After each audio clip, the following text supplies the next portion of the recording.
Салям алейкум, Харлах Шамлар. Витаю в эфире телеканала АТР. Вы смотрите информационную программу «Бугунь». В студии для вас работаю я, Гульсум Халилова. В следующем часе с нашими гостями будем обсуждать самые актуальные новости, которые появились в украинской информационной повестке дня, и которые непосредственно касаются временно оккупированного Крыма. Вы также можете присоединиться к нашему эфиру. На экранах ваших телевизоров вы будете видеть номера телефонов. Вы можете звонить нам абсолютно бесплатно по Вайберу 073 419 41 58. Также можете звонить нам по скайпу и задавать интересующие вас вопросы. Нам важен ваш голос. Ну, а я рада представить гостя нашей студии, народную депутатку Украины 8-го скликання Олена Сотник. Витаю вас, Олена. Доброго вечера.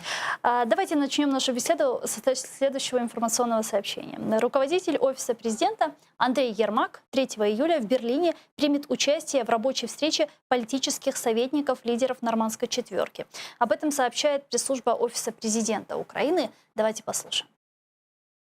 Керівник Офісу президента України Андрій Єрмак у п'ятницю 3 липня у складі української делегації, яку очолює віце-прем'єр-міністр, міністр з питань реінтеграції тимчасово окупованих територій Олексій Резніков, відвідає з робочим візитом Німеччину. Запланована зустріч з політичними радниками лідерів держав, учасниць нормандського формату. Зазначається, що в межах зустрічі планується обговорення прогресу в роботі тристоронньої контактної групи, стану виконання домовленостей грудневого саміту в нормандському форматі в Парижі та перспективи проведення наступної зустрічі лідерів держав Нормандської четвірки в Берліні.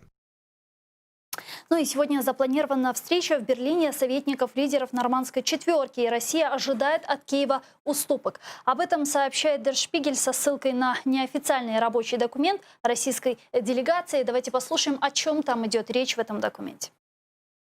На переговорах щодо конфлікту на сході України Москва наполягає на якнайшвидшій юридичній реорганізації окупованих сепаратистами районів Донецьку і Луганську. Відзначається, що російська сторона вимагає, щоб Київ представив проект зміненої української конституції щодо особливого статусу Донбасу до 6 липня у Мінській контактній групі. Згідно з документом, Росія також вимагає, щоб Київ активізував свої зусилля щодо реалізації так званої формули Штайнмаєра.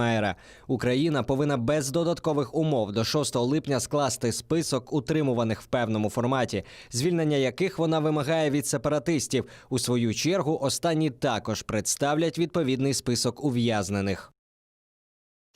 Ну, вы знаете, еще сегодня появилась такая информация в неофициальных телеграм-каналах, где говорится следующее. Наш источник в ОП сообщил, что наша делегация во главе с Андреем Ермаком наотрез отказывается обсуждать ультиматум, выставленный Россией по отношению особого статуса Донбасса. В Берлине мы будем выдвигать свои требования по апгрейду Минских соглашений, или Украина переходит к плану «Б», говорится в этом сообщении. Ну, для начала. Чего вы ожидаете от встречи советников лидеров Нормандской четверки сегодня? Ну, во-первых, по-перше, сам формат того, що пан Єрмак їде знову як політичний радник. Я нагадаю, що голова Офісу президента не є політичним радником. Він є адміністратором формально.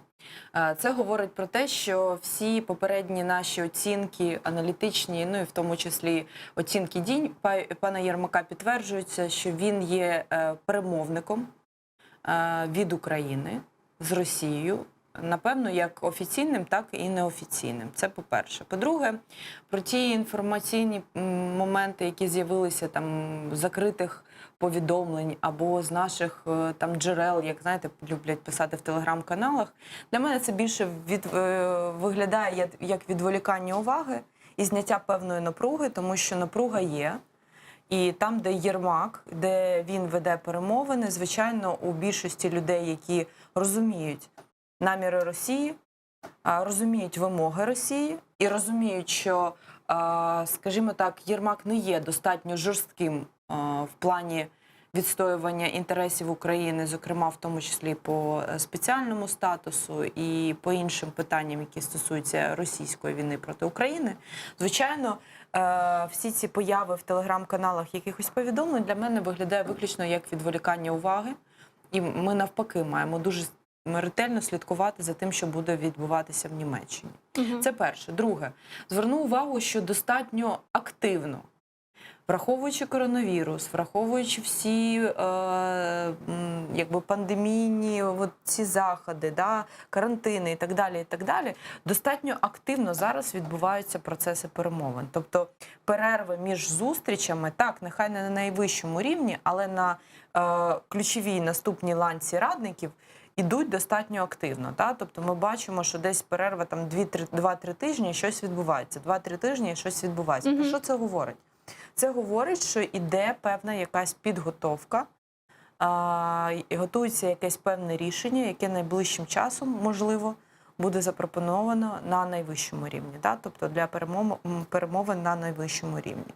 Плюс всі ці повідомлення дуже тривожні про наявність стягування військ Російської Федерації до кордонів України, про те, що в Росії в наступному місяці відбудуться широкі мобілізаційні заходи і так далі, і так далі. Все це, звичайно, викликає, ну, якщо не занепокоєння, то викликає потребу дуже серйозної, ретельної уваги до всіх подій, які відбуваються. І третє, ключове, що в мене викликає тривогу, що на всі ті події, які відбувалися в Росії, починаючи від мобілізації, офіційного указу Путіна, появи великої кількості скупчення військових на наших кордонах, тепер голосування по змінам до Конституції і так далі, всі ці процеси, які на Україну насправді впливають напряму, це є прямою загрозою Україні, я не бачу жодної офіційної заяви.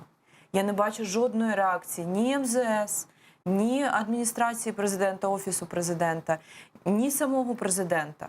І ось оце у мене викликає серйозне занепокоєння, тому Берлін, насправді, це зараз якийсь черговий крок, я в цьому майже переконана, до більш якихось важливих рішень, які будуть прийняті на найвищому рівні. Ну, а мы можем быть уверены, что наши западные партнеры в лице Берлина и Парижа вот на вот этой нормандской встрече на нашей стороне? Ми зараз взагалі з вами можемо бути переконані лише в тому, що на нашому з вами боці ми з вами. Ну, тобто ті люди, які усвідомлюють загрози, які усвідомлюють інтереси України, ті на нашому боці. Всі інші займаються власними інтересами. Давайте лише згадаємо про появу закону про референдум. Проект цього закону з'явився не просто так. Голосування по ньому, скоріш за все, відбудеться остаточне вже одразу там в вересні місяці, я думаю, якщо ще навіть не встигнуть до кінця цієї літньої сесії. І все це наводить мене на думку про те, що ми не можемо бути ні в чому впевнені, про те, що у Франції, у Німеччині є власна адженда. Давайте згадаємо про останній скандал між Німеччиною і Сполученими Штатами Америки. Северний поток-2. Це абсолютно точно нові санкції, нові якби загрози, і як жорстко Німеччина на це відреагувала. Тобто Німеччина буде свої інтереси економічні захищати. Ну и плюс они сейчас в Европейском парламенте головой Німеччина. Да? И так. это же тоже, наверное, как-то будет влиять на позиции европейцев. Они же призывают Европейский Союз вводить теперь санкции против Соединенных Штатов Америки. Ну, це насправді виглядає трошки, знаєте, так, ну, більше як дипломатичним кроком, да? Тобто ви на нас зробили крок, така відповідна реакція. Це така зворотня реакція. Я не вірю в те, що Європейський парламент, що Європейський Союз ризикне приймати якісь санкції відносно Сполучених Штатів Америки з однієї простої причини, бо це буде очевидна реакція на інтереси однієї країни – Німеччини. Тому що санкції введені у зв'язку навіть не з там країною Німеччиною, а з певною економічною історією, з певним економічним проєктом, який несе безпекові загрози і який несе певні енергетичні загрози. Безпекові загрози у зв'язку з Російською Федерацією, енергетичні загрози для Сполучених Штатів Америки у зв'язку з певним взяттям під контроль енергетичної системи однією фактично країною європейською, плюс Росія. Так? І ось цей союз, звичайно, він викликає занепокоєння Сполучених Штатів Америки. А тепер питання. Європейський Союз вводити буде санкції проти Сполучених Штатів Америки у зв'язку з чим? У зв'язку з тим, що ті захищають в тому числі безпеку Європи, у зв'язку з тим, що вони говорять про те, що дивіться, що ви робите. Ви входите в союз з Росією, яка на території європейської країни зараз веде відкриту агресію. Да, но мы же объективно понимаем, что Соединенные Штаты Америки также преследуют свои экономические интересы на Я про це европейском сказала. континенте. Я про Да, це речь сказала. о жиженном газе. Друга історія – це економічна, тому що економічна диверсифікація приводить до того, що, звичайно, Америка втрачає свої позиції, свої впливи. Що, звичайно, ми розуміємо взагалі, що в будь-якій зовнішній політиці, в основі будь-якої зовнішньої політиці завжди лежить всього два фактори – безпековий і економічний. Тобто і цей фактор є визначальними. Не існує одного без іншого, але, звичайно, і Сполучені Штати Америки, і Німеччина, і Франція захищають власні економічні і безпекові інтереси. Как вот эти вот факторы сейчас будут влиять на ситуацию с Минскими соглашениями, с нормандским форматом, с урегулированием ситуации на Востоке? Я думаю, що історія попередня, чому нам вдавалося тримати таку жорстку достатню позицію і утримувати увагу і до України, і до інтересів України, все ж таки була принципова позиція української сторони. Да? Тобто, що є ось червоні лінії, за які ніколи ми не перейдемо, і на умови, на які ми ніколи не погодимося. Хоча слабинка була, коли внесли в Верховну Раду, пам'ятаєте, голосування за спеціальний статус Донбасу. Я вважаю, що це була дуже серйозна помилка, коли б показали, що гіпотетично навіть це можливо. Але в усіх інших питаннях Україна була достатньо жорстка. Так от, зараз я вважаю, що цієї жорсткості немає, і це відчувають наші партнери, в тому числі в Америці і у Франції. Як це може вплинути на Мінські угоди? Та дуже просто. Всім буде набагато спокійніше, якщо питання конфлікту, російського конфлікту, тобто російської агресії проти України, буде закрито. І Німеччина, і Франція будуть спати спокійно, бо у них під боком не брязкають зброєю і немає там ризику якихось, наприклад, міграційних процесів, да, невідворотніх, або навіть відкриття повномасштабної війни. Тому у зв'язку з цим, я думаю, до речі, Росія і робить ці кроки, знаєте, публічні такі підведення військ і так далі, щоб ще раз переконати, що давайте, хлопці, вирішувати це питання, воно вам не потрібно. І коли в Україні зараз слабка влада без жорсткої позиції, без принципової позиції, то, звичайно, для Росії це зараз оптимальний варіант дотиснути європейців, пояснити їм, дивіться, в Україні повний безлад, відбувається хаос, і вони самі не знають, куди вони рухаються. Давайте вирішувати питання по-нашому. Ми вам будемо гарантувати, що тут буде спокій і безпека, але під нашим контролем. А Німеччині і Франції потрібні в першу чергу ринки російські, потрібна енергетична певна гарантія енергетичної безпеки. І, звичайно, що для них ця історія з міграційними процесами, які зумовлені там сирійським конфліктом, да, тобто ж ми ж на мапу широко дивимося, де Росія приймає участь, це теж важлива історія. Я думаю, Росія торгується не тільки Україною. Росія торгується і іншими країнами, де вона має вплив. Вот если говорить о Минских соглашениях, об урегулировании ситуации на востоке Украины и посмотреть на то, что требует Российская Федерация, да, вот мы сейчас послушали с вами цитату Der Spiegel, где идет речь о том, что Россия настаивает на вот проведении, внесении изменений в Конституцию, проведении там выборов и так далее. Ну и предоставить нам в восток Украины вот эту вот часть, оккупированную в некой такой конфедерации. Мы же это понимаем. Да? Украина настаивает на следующей цепочке действий. Это прекращение огня, выход России из востока Украины, установление украинского контроля над украино-российской границей и потом уже проведение демократических выборов на территории Донбасса с международными мониторинговыми какими-то наблюдателями, миссиями там. Мы настаиваем на своем по праву, Россия настаивает на своем. В этой ситуации может ли быть какой-то компромисс? Какой может быть компромисс из этой патовой ситуации? Ситуація дійсно патова, тому що Російській Федерації, по великому рахунку, вона не зацікавлена і все одно.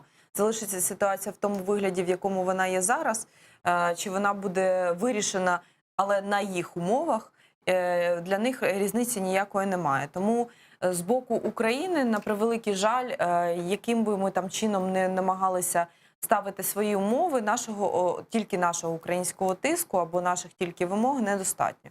Тут принциповим є позиція Сполучених Штатів Америки, тут принциповою є позиція Європейського Союзу. І Україна мала б цей час витрачати не на перемовини з Росією, з якою вона все одно знаходиться в патовій, як ви сказали, ситуації, і там немає виходу з неї. А Україна б мала вийти за межі цих перемовин і розмовляти з нашими іншими партнерами для того, щоб ці партнери якраз втрутилися в ситуацію і поставили певні вимоги, певні умови. Тобто сказали, наприклад, ми не розглядаємо взагалі варіант, що без звільнення територій, без встановлення контролю, тобто української влади на цих територіях, взагалі може йти мова навіть якась мінімальна про підготовку виборів, тому що це демократичний процес. Вибори мають бути вільними, є певні вимоги, є певні стандарти, поки вони будуть виконані, цього не може бути. Наприклад, хоча б це, щоб було чітко озвучено. Зараз всі ці вимоги дуже розпливчаті. Навіть там французи і німці, вони говорять, вибори мають відповідати в цілому стандартам, міжнародним стандартам.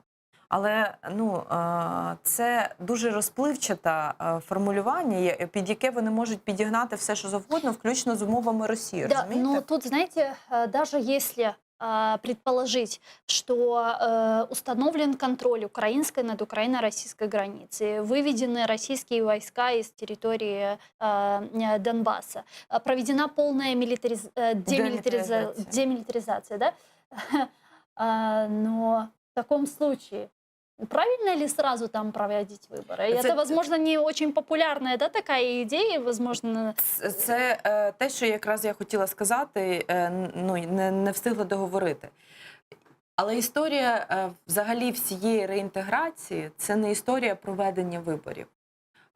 Я думаю, що вже тисячі разів за цей період в різних ефірах люди різного рівня, я маю на увазі експерти, історики, політологи, приводили приклади, правозахисники про те, що проводити на територіях, які 6 років були під окупаційними фактично військами, Пропаганда жорстка ще. Абсолютно, які були відділені від території України, які були відділені від нашого інформаційного простору, які були виключені з політичного життя, які були виключені з громадського життя. Там не було нормальної журналістики, там не було, скажімо, плюралізму думок, там не було можливості політичним силам українським, які б вони не було, але не було можливості там взагалі якимось чином діяти. Тому історія про реінтеграцію – це історія дійсно не про технічні або, знаєте, умовні встановлення там контролю над територією. Абсолютно ні. Реінтегрувати треба в першу чергу мозок людей. Тобто вони мають ментально повернутися в Україну, відчути себе українцями, повернутися в законодавчий процес. Там тільки перехідне правосуддя, так зване, що таке перехідне правосуддя? На певний же час вони були відірвані повністю від української юстиції.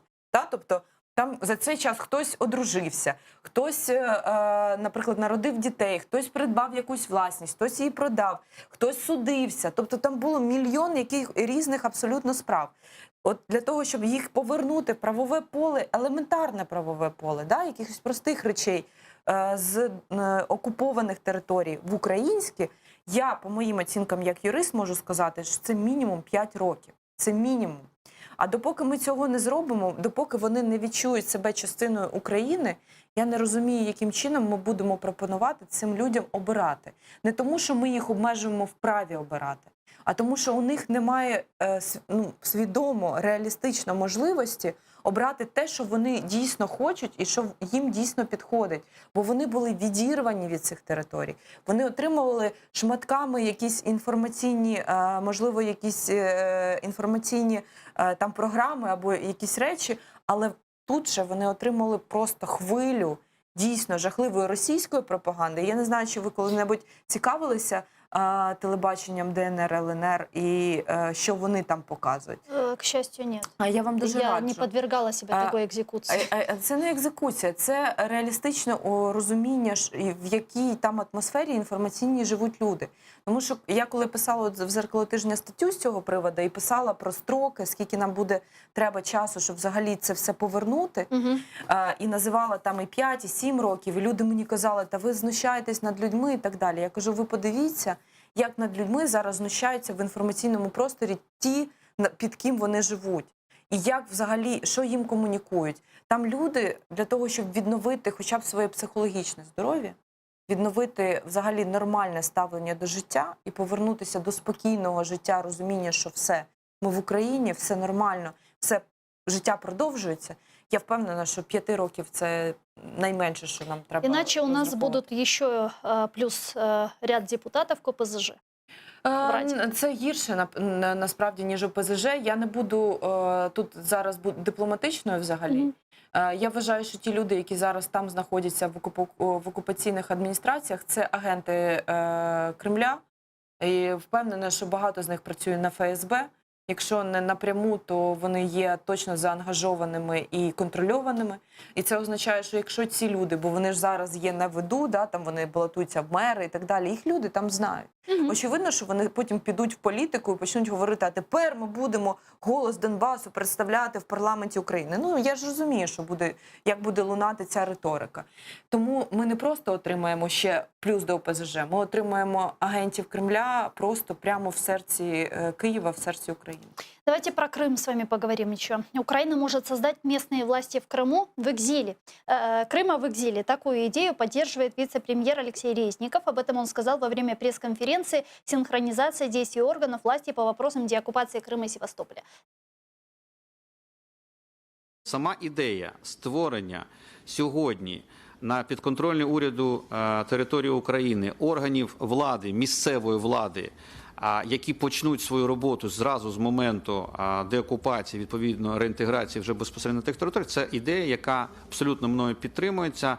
Ми так само зараз думаємо над тим, щоб створювати, наприклад, вздовж біля лінії дотику, от як сьогодні існують, там у нас вже прокуратура, Міністерство внутрішніх справ, тобто правоохоронні органи Криму, вони є, і вони займаються своєю діяльністю. Чому б дійсно не створити місцеві органи, які би приймали сьогодні громадян, вирішували би їх питання.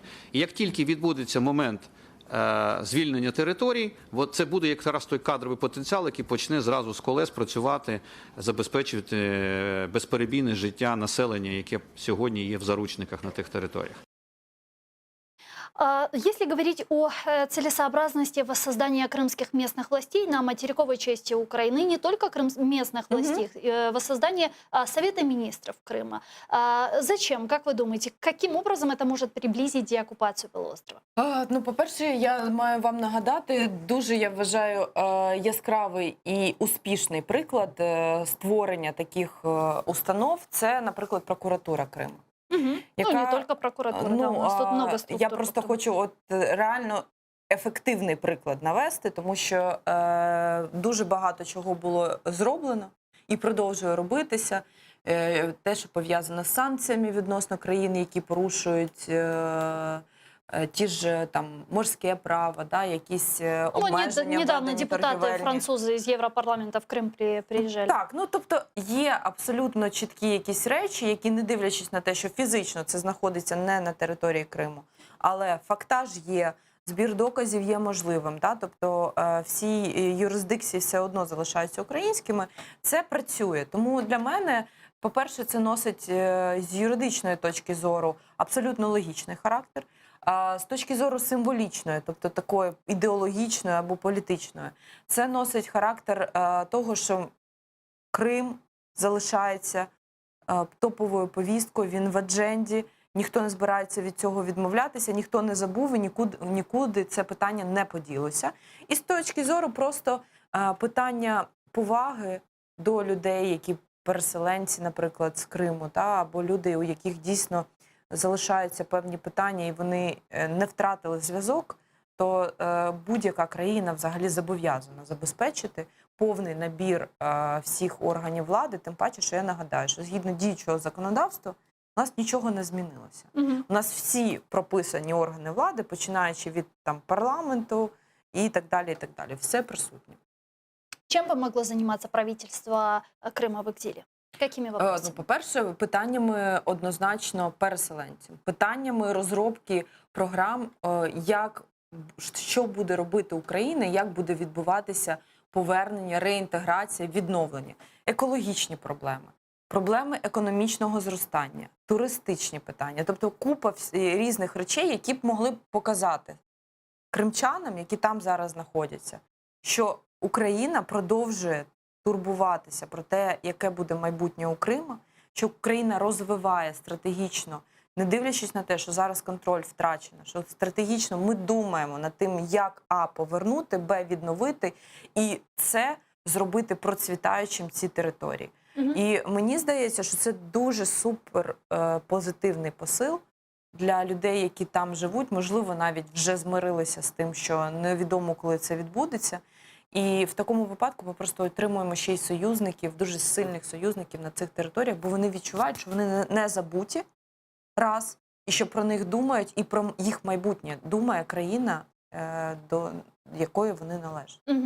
Ну вот смотрите, если говорить про Крым, да, вот Алексей Резников сказал о том, что можно создавать местные власти в Крыму. В последнее время, вот не кажется ли вам, что тема Крыма начала актуализироваться? Вы помните, Дмитрий Кулеба говорил в Германии о том, что нужно создавать какую-то международную платформу по вопросу неизбежной деоккупации полуострова. Говорит ли это о том, что вот вырабатывается какая-то стратегия по деоккупации Крыма, которую мы уже ждем на протяжении 6 лет?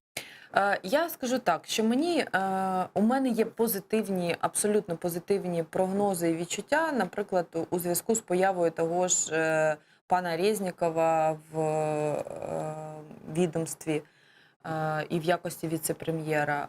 У мене є абсолютно позитивне сприйняття у зв'язку з призначенням першого заступника МЗС, людини, яка представляє все ж таки кримсько-татарський народ. Джапарда. Абсолютно точно.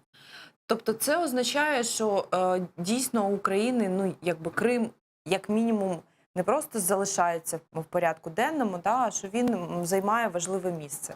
Чи буде у зв'язку з цим розроблено стратегію? От чесно, я зараз практичних кроків не бачу. Я чую багато заяв, я чую багато якихось ідей, думок, але щоб були практичні якісь кроки, я поки що їх не відчуваю. От мені не вистачає практичного підходу. Тобто добре сказати А, але давайте зробимо Б. Тому що, в принципі, ця влада дуже сильно відрізняється тим, що багато чого робиться, говориться, в тому числі, як це зараз модно, на хайпі, так? Тобто в момент, коли є тема піднята і вона десь в топовій площині знаходиться, і от починають щось обіцяти, а потім це зникає. От мені не вистачає дій.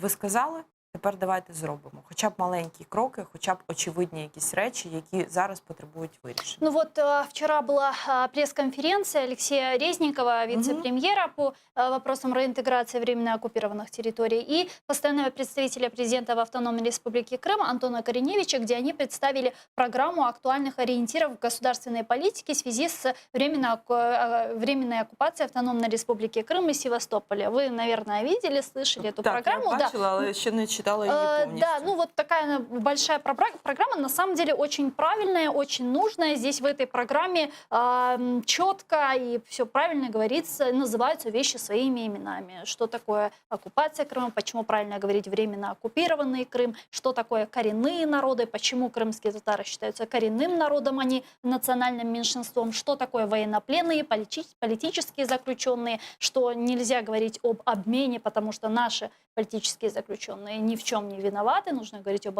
освобождении политических заключенных. На самом деле очень хорошая, очень нужная программа, но спустя вот 6 лет.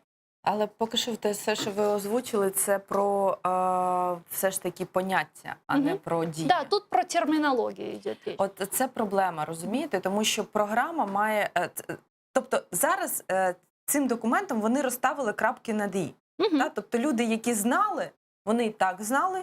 Люди, які не знали, окей, я погоджуюся, що треба створювати єдиний наратив і єдине розуміння ситуації. Це дуже важливо, щоб народ жив в єдиному розумінні ситуації. Але програма – це програма.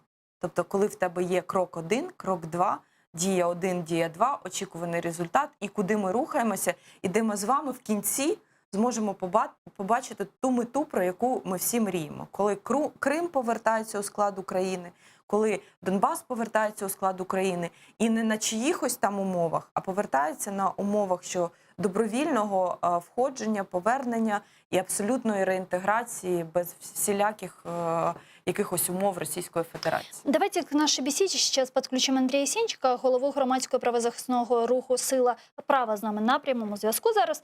Здравствуйте, пане Андрію. Доброго дня. Да, доброго дня. Ну вот вчера вице-премьер Алексей Резников сказал, что Украина может создать местные власти Крыма в экзиле. А ваш комментарий, что вы думаете по этому поводу? Насколько это целесообразно сегодня? Ну, вы знаете, я сторонник содержания, а не формы. Мгм. Пока форма есть, которую можно было бы насытить более серьезным содержанием, это представительство президента Украины в Крыму, которое эвакуировано в Херсон. И, к большому сожалению, за 5 лет Порошенко Петр Алексеевич и его там подручный по фамилии Ковальчук, который был первым заместителем главы администрации президента, и курировал этот вопрос, он практически уничтожил представительство. Сейчас оно возрождается, и оно может стать и мощным аналитическим, и мощным сервисным центром для крымчан, которые выезжают там решать свои проблемы, и в том числе для тех, кто уезжает из зоны оккупации для вынужденных переселенцев. Поэтому плодить какие-то структуры мы просто погрязнем в разного рода, так сказать, несодержательных спорах. Мгм. Я думаю, что власти есть смысл сейчас уделить внимание все-таки на приоритетную организацию общественного обсуждения, принятия закона, который бы регулировал ответственность за преступления на оккупированных территориях. Для того, чтобы люди четко понимали, кто имеет статус жертвы оккупации и российской агрессии, а кто должен будет отвечать за свои деяния и в чем будет состоять эта ответственность.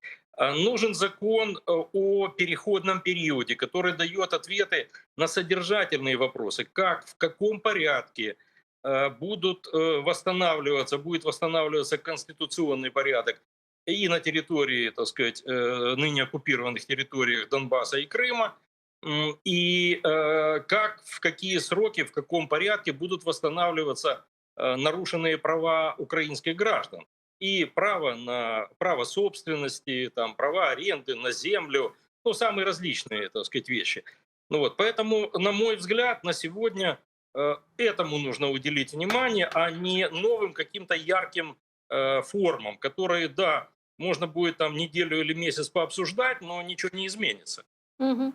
Ну, как вы думаете, даже если бы было создано правительство Крыма в экзиле, какими бы вопросами оно должно было заниматься? Еще раз, вот я по сути сказал о тех Мгм. вопросах. Для этого у нас есть Министерство реинтеграции, и для этого есть представительство президента Украины в Крыму. Вот эти две организационные формы в состоянии решить то, что на этом этапе можно решить в отношении Крыма и крымчан, в отношении оккупированных территорий Донбасса и граждан Украины, которые там проживают в оккупации. Да, я понимаю, но у нас вот действительно есть на материковой части Украины постоянное представительство президента в автономной республике, да, есть прокуратура автономной республики Крым, есть Главное управление МВД Украины в Крыму, был орган уполномоченного по вопросам крымско-татарского народа, есть и министерство по вопросам временно оккупированных территорий. Но вот эксперты многие очень критически оценивают эти структуры. А как вы считаете, насколько за последние вот 6 лет эти структуры были полезны для крымчан по обе стороны перешейка? И если мы говорим о представительстве, то я еще раз могу сказать, что администрация президента Порошенко системно уничтожала эту структуру. Министерство оккупированных территорий, существовало, но там была своя борьба. Я напомню, был там вице-премьер по оккупированным территориям, отдельно был министр, и в большей степени была подковерная драка по поводу дележа там неких финансовых потоков на восстановление Донбасса. Это скорее была драка между руководством правительства и администрацией президента. Я не утверждаю, что там министр Черныш в ней участвовал. Но суть деятельности верхушки была именно такова. Что касается представительства президента, представительства крымско-татарского народа, уполномоченного, то, на мой взгляд, надо было бы возвращать, так сказать, эту институцию и назначать уполномоченного, и это было бы правильно. Поэтому я думаю, еще раз повторю, что на сегодня инструментарий есть. Просто еще создать одну оболочку в виде там условно правительства Крыма в экзиле, но возникнет вопрос, а какой порядок его формирования? Мгм. Да? А что, создавать парламент крымский в экзиле, ну, так возникают вопросы, как его избирать и так далее. То есть это все затянет в омут абсолютно безрезультатных дискуссий. Спасибо большое. Андрій Сенченко, голова громадського правозахисного руху «Сила права», був з нами на прямому зв'язку. Ну вот действительно, вот мы перечислили ряд структур, которые действуют, работают на материковой части Украины. Если вот говорить о создании такого административного левиафана в виде правительства Крыма в экзиле, где гарантия, что она будет действительно эффективной? Гарантію взагалі ніхто нікому не може дати, допоки ми розуміємо намірів. Знову ж ми повертаємося до моєї ключової тези. Для чого будь-які ідеї створюються? Тобто для чого створена ця програма? Для того просто, щоб перед нами відзвітувати, що ми щось робимо, а потім ми з вами не бачимо там практичних кроків. Є ключова задача, і ця задача у держави, як функція держави, це захищати своїх громадян, захищати їх інтереси. Це здійснюється через певні органи, через певні структури. Якщо після того, як нам озвучили цю ідею, пан Резніков може озвучити, як ви правильно задаєте питання, чим буде займатися і яких результатів, практичних результатів від діяльності цього уряду очікується, я тільки за. Там, де є практичний результат, там, де є дійсно бачення і крокуємо ми до якоїсь конкретної мети, ми з вами маємо всіма руками бути за.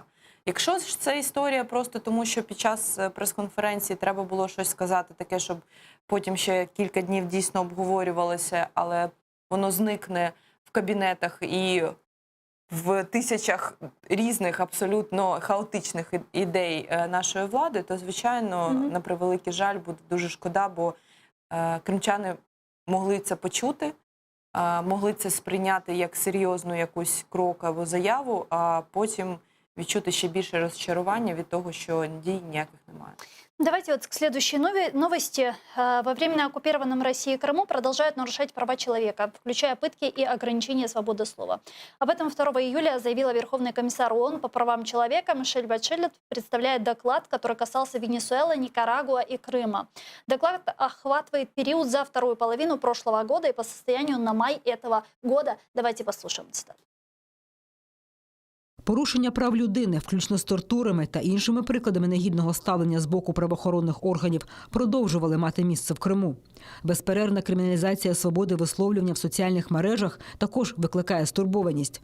На тлі того, як журналісти та працівники медіа і далі зіштовхуються з втручанням у їхню професійну діяльність, кілька громадських організацій постали перед перешкодами в плані організації конференцій, громадських обговорень та інших зустрічей.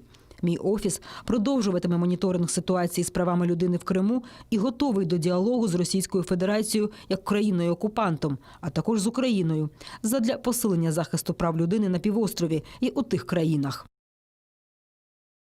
Очень хорошо, очередное декларативное такое заявление, да, вот мы слышим уже на протяжении 6 лет. Верховный комиссар ООН по правам человека рассказывает про ситуацию на территории временно оккупированного Крыма, рассказывает про репрессии, да, и это все как бы правильно, все нужно. Резолюций у нас очень много, резолюций по Крыму, очень много решений Генеральной Ассамблеи Организации Объединенных Наций, есть решения международных судов с требованием к Российской Федерации немедленно покинуть украинские территории. Ну а что дальше, если Россия не выполняет директивы западных и международных договоренностей? Ну, я розумію, певним чином, знаєте, ваше, можливо, розчарування цими міжнародними структурами. І об'єктивно треба розуміти, що у них немає механізмів, реальних впливових механізмів, викинути Росію з тих територій. Тому що, і комісар по правам людини достатньо обмежений в своїх якихось діях і інструментах. Вони можуть зафіксувати, вони можуть це публічно озвучити, але реальних якихось дій у зв'язку з припиненням, наприклад, тобто їм дуже важко зробити. Ну і, в принципі, структура ООН була дуже давно, з самого початку, я б сказала, навіть створена, більше як майданчик для випускання пари. якщо можна так сказати, ніж реально ефективний майданчик вирішення конфліктів і проблем в цілому ряді країн, в тому числі і в Україні, і в Криму. Тепер, що стосується, що з цим робити з практичної точки зору і хто може цьому зарадити. Я б не мала претензій до міжнародних структур, я б навпаки з ними більше співпрацювала, і чим більше, активніше вони згадують якісь питання, да, все ж таки вони накопичуються, вони їх підкреслюють, вони певним чином якимось там збираються. От, наприклад, тут ми бачимо заяву комісара справ людини ООН, а от, наприклад, комісар справ людини Ради Європи, яка обіцяла ще, коли її обирали, що вона поїде першим чином в Крим, вона там досі не була. Хоча у неї, до речі, більше інструментів, бо Рада Європи – це все ж таки структура, в якій є Європейський суд по правам людини, який приймає абсолютно конкретні судові рішення, і ці рішення є обов'язкові для виконання, навіть для країни, такої країни, як Росія. І на превеликий жаль, ми бачимо, що далеко не всі міжнародні структури працюють в тому форматі, в якому працює ООН. Це перше. А друге, не залежить це від них. Це залежить від країн, які можуть вступати в перемовини, и у яких є важелі впливу и тиску на Российскую Федерацию. Но смотрите, вот если мы говорим про наших западных партнеров, и если говорить о спектре инструментов влияния на РФ, мы же понимаем, что такие инструменты есть. Я про это и кажу. Мы же понимаем, что это санкции, но одновременно, и не только санкции, но одновременно, когда есть ряд резолюций, которые Российская Федерация не выполняет, мы понимаем, что тем самым Россия открывает такой некий ящик Пандоры, когда другие страны тоже могут сказать: окей, а Россия не выполняет, значит, мы тоже можем. Нам же ничего не делают, и им же ничего не Росія делают. давно відкрила цей ящик Пандори. І Росія його відкрила навмисно. Для того, щоб показати і Європі, і всьому світу, що ваше міжнародне право, яким ви прикриваєтеся як фіговим лісточком, воно не працює и никого не захищает. Ну вот в этом-то и вопрос, как долго западные страны будут на вот это смотреть, да, не то что с закрытыми глазами, а не использовать вот этот спектр инструментов, о котором мы говорили с вами выше. Достатньо довго, і поясню чому. Це може насправді призвести до загального, у нас був певний період глобалізації, а зараз відбувається відкат, коли, наприклад, навпаки йде індивідуалізація, да? Тобто коли країни закриваються в собі. І оце повернення до національних правил в більшій ступені, ніж до міжнародних правил, воно зараз відбувається. І Росія до цього доклала дуже серйозну руку. Дестабілізація в Європі, військові дії в країнах Сходу, підтримування конфліктів і різних угрупувань по всьому світу. Це ж все історія систематична. І ми з вами розуміємо, що секретні служби, тобто всі ці спецзагони і так далі, вони, що в Сполучених Штатах Америки, що в Франції, Німеччині, всі володіють цією інформацією. Вони просто не знають і бояться відповіді самим собі, що з цим треба робити. Тому що, щоб з цим щось робити, треба включати, на превеликий жаль, дійсно, або санкційний механізм, але не такий, про який всі говорять. Тобто жорсткий санкційний механізм, як колись був проти Ірану. Це працює. Це єдиний санкційний механізм, який працює. Заборона, наприклад, торгівлі нафтою, на якій тримається про ембарго, про SWIFT. Абсолютно. Але ж вони до цього не готові, тому що вони не знають, яка буде реакція ядерної країни.